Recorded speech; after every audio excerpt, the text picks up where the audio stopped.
Hey friends, you're watching BrainStormAcres. I'm Henry. Today we're going to be working on lighting up one of Irene's display cases for her business.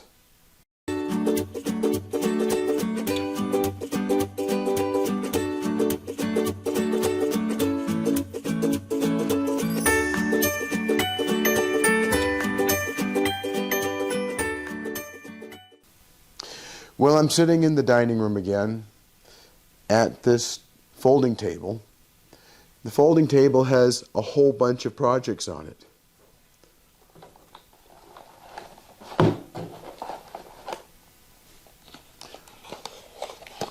This has been another project that's been a long time coming. This is a way, I think, that we'll be able to make one of Irene's products a little bit quicker and a little cleaner.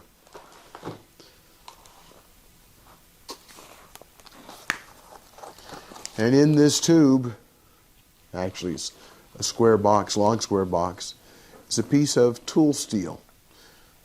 This is to replace some of Irene's dies that she uses in her business for making various things. And now another one that's been a long time coming.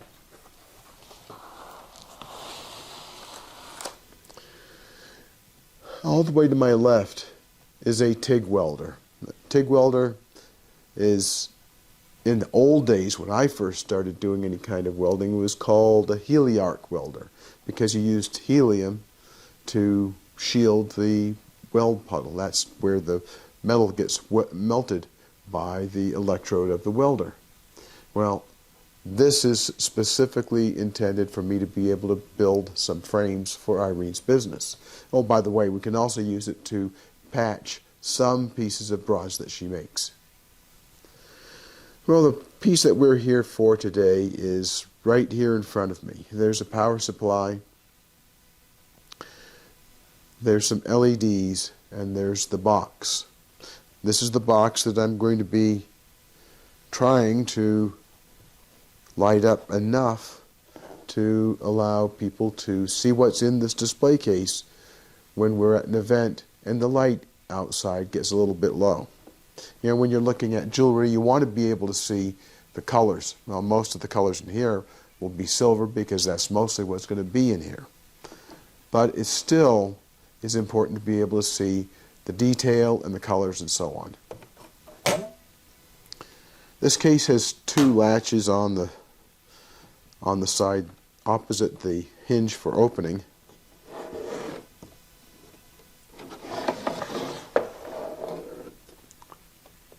And I need to figure out exactly where I can put some LED lights in here. Well, let me show you what we're going to be using.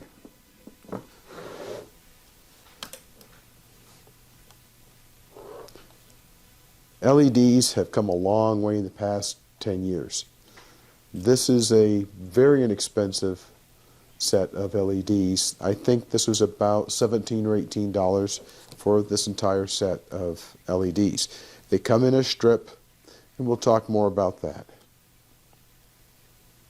But I think I'm going to see if I can get Irene to come in here and we can have a little short conversation. Hey Irene?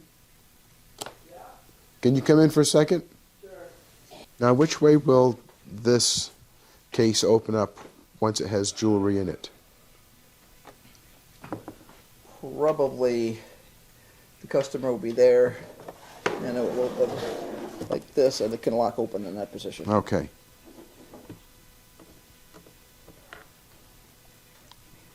And there's jewelry going to be down here in the bottom. It's actually going to be in a tray? Probably those velvet lined ones that come in all different sizes in terms of, you know, compartment sizes and stuff like that. All right. So probably the best place to put LEDs will be up on this part of the lid here. Actually, what he was doing behind you was collecting another plastic bag. So Rufus just collected another plastic bag. Mm-hmm. Scrounger. Oh, he is a scrounger. So we were just talking about... Yeah, let's see. I actually haven't even had a chance to think about it yet. Obviously, when it's closed, that's definitely the preferred location because it that way you can see through the the lid. So I guess it is the preferred location. All right. I'm going to turn off these LEDs. I'm using this power supply so that I could check to see the operating range of these LEDs. The LED manufacturer says to use a 12-volt supply, which I can make this run at 12 volts. You can actually run them a little lower and you can run them higher, but you don't want to run them too far out of the range. The LEDs that I've chosen have a coating on them so that they are more or less waterproof. They're not exactly waterproof, but they are water resistant. And that's important when you're going to be using these things in a damp environment or an environment that's going to have condensation, both of which could happen in Irene's business. Definitely if you're going to try to use these in your kitchen for under-counter lighting or under-cabinet lighting, you do have moisture issues. Now, I think that this reel holds about 17 feet of LEDs. Now, these LEDs have obviously two ends on them. This end here allows you to plug in a wall wart power supply. It works fine. The problem with it, in terms of what I'm going to do, is I'd have to make too big a hole to run this wire through the case. I don't want to have a hole that big. I've unwound these LEDs from the spool that they were on. They were on this nice little plastic reel. They come with wires on one end that you can connect things up to and a convenient little wall wart plug that if you have a 12-volt supply that you just plug into the wall, you can plug the plug in here and light these LEDs up. If you do that, you just have to be careful not to short these two wires together. And why did I take this all apart? Well, this was on the outside. It would have been perfectly fine to use it this way. The problem is that I'd have to cut too big of a hole in this frame to put the LEDs in. LEDs come in a variety of formats. This particular set of LEDs has a spot where you can cut the tape apart and have the LEDs still work. If you're going to cut this apart, you need to have some soldering skills so that you can attach wires to those two little pads. It's not a big deal. I haven't soldered much in a very long time, but it's not too bad. Now, I'm not going to take this all apart right now. There's a peel strip on the back that covers an adhesive strip. I'm going to set these up so we can look to see how much light is actually coming out.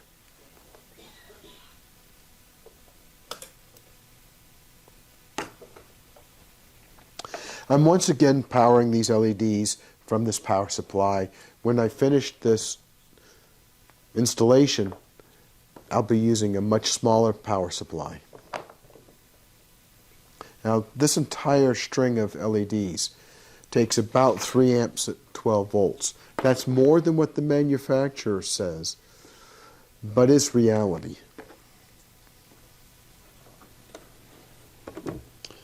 Do you think that's going to be enough? Or should I make it go all the way around? I don't have a sense for it. I really don't. I know this sounds dumb, but I can make it go around on 3 sides. could we just mock it up so that we could get a sense for how much? Well, if you just ran a loop inside there and semi-closed it, then you'd be able to see what kind of. Because I have never used this kind of strip to do any of this. Well, if it was to go around all 4 sides, what would it do approximately? I mean, this is obviously approximately, but man, go.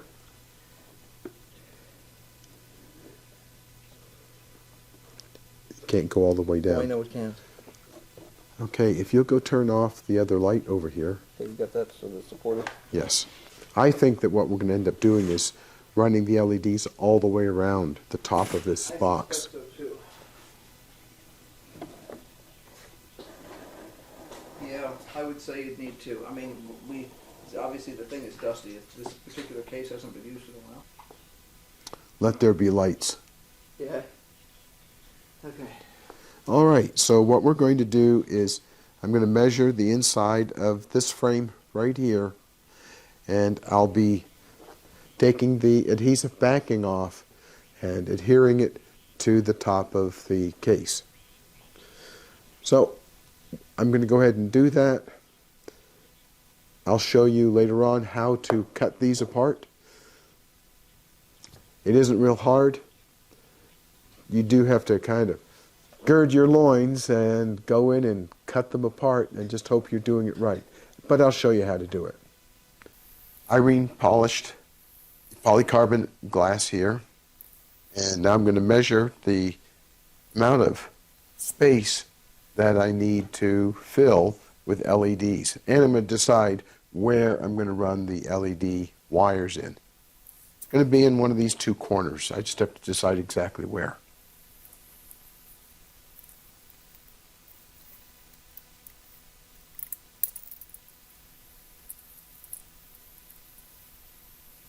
That's 14. That's 14. This is 16. Now there's 60 inches. And there's a cut mark, a spot where I can actually cut these LEDs. Conveniently located there.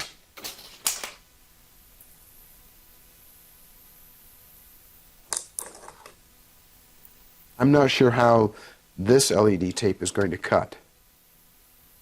These are just my ordinary office scissors.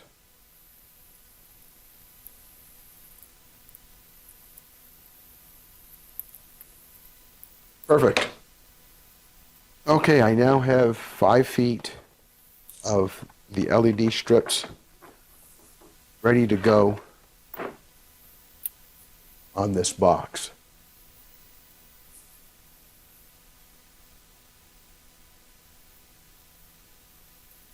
I'm going to do a test close on the box to make sure where I'm putting the LEDs makes sense.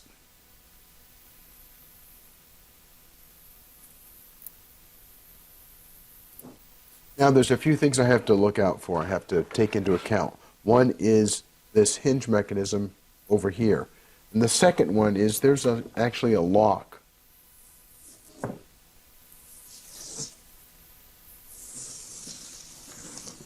On this other side that's used to clip a couple of these units together for transport. So I need to make sure I'm not going to be interfering with either of those locations. There's 2 places I can start the wires on either of these 2 corners. Both of us have the cold. There's 2 places where I can put the wire through. They're going to be on the upper side that's towards us if we have somebody out here looking at it. Right. So they're not going to really be in the way. But if you look at the inside, there's a catch over here that is used to hold a couple of these together. So they Right. That's the hook side, I think, and this is the actual latch side. Correct. So what I'm thinking is if I put the hole through here and run the wires through here, then we just have the connection up here. Okay. Does that make sense to you? Yeah, well, what I would anticipate is if we're talking about, there's 2 different locations we can put these. We were talking about using the one table that's closest to checkout. We were also talking about potentially for the larger setups, Right. like in Pennsylvania, the center section there. That would be toward the pole. The Right. pole is going to be the source of electricity. Right. So I think that totally makes sense. Okay. There's the possibility of opening it the other way, but I don't think it makes sense. The trays will go this way, Right. although they can technically go either way. You're seeing how we work together on doing some of these things. We have a general idea about how we want things to go together, but reality and plans don't always go together. Well, and this will be used in probably two, well, it will be. It'll be used in two different setups. One setup may or may not need these big ones. Don't know yet. The other setup will be using the smaller ones. But, you know, what I will probably do is I will probably switch to the bigger setup, I mean, the bigger cases, because each big case holds two of the small cases. And then, well, essentially, when I run out of product that goes into there, I'll switch to small cases. That way you're not dealing with having to wire a billion. And we were actually talking about potentially even buying another set of these. If this works, then we'll go ahead and buy some more. Yeah, because that allows me to light everything in the center section easily with one source of electricity. And then if we're at a smaller setup of our pavilion, then we can do these on the table next to checkout. Right. Because there always has to be electricity at checkout anyway, because I need to be able to charge the credit card machines. So it's not like in a house where you have a plug on the wall every 3 or 4 feet. It's, you know, you might have one plug strip that handles everything on the side of a pavilion that's 20 feet long. Thanks. You're welcome. Germs. Not that anything ever goes wrong, but I'm going to try powering up this strip of LEDs that I just cut apart. Here goes. Whew. That worked. Now to drill a hole in the case, and then I'll peel the backing off of these LEDs, put it in the case, and we'll try it out. Well, I verified those LEDs work after I cut them apart. Now I need to drill a hole through this case. The case has very little room for a hole to go through. So I want to make the hole as small as possible and still have it fit those wires through. Now I've chosen a drill bit that's big enough, I think, to fit those 2 wires through. I think I may have just changed my mind. I did. Originally, I planned to drill the hole on this side of the case. But because the hinge is moving part over here, I need to make sure that I can run as much of the LED strip around the inside of this case before we get over here to the hinge. So I'm going to drill the hole over here. That means I can start the LEDs on this side. And at most, if necessary, I can have about 3 inches of gap in the LEDs.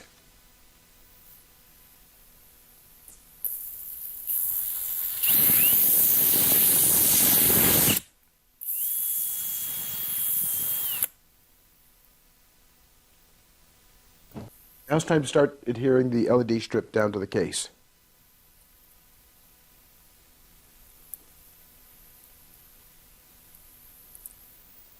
I'm going to use Irene's hot glue gun to tack this in place. Bring you back when that's done and we'll see how it works. Okay, you ready to see what it's going to look like? Yep. Push the orange button down at the bottom over here. Cool.